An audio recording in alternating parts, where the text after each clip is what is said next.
السلام عليكم ورحمة الله وبركاته. قصيدة بعنوان يلا يا قلبي.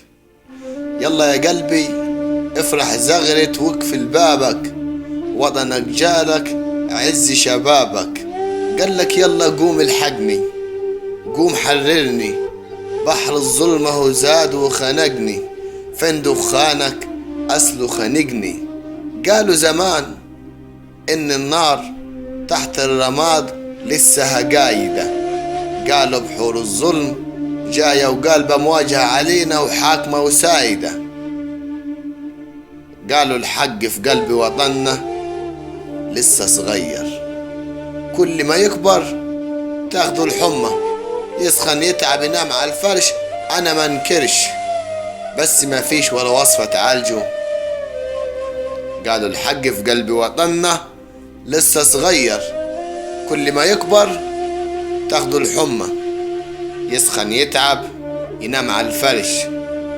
انا ما انكرش بس ما فيش ولا وصفة تعالجه.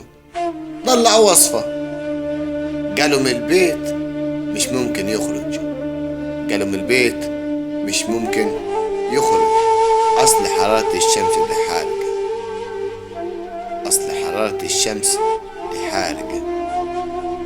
لما بيخرج صوته بيعلى، لما بيخرج صوته بيعلى.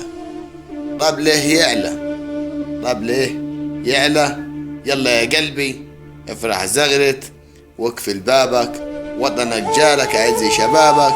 قالك يلا قوم الحقني، قوم حررني، بحر الظلمة هو زاد وخنقني، فين دخانك أصله خنقني.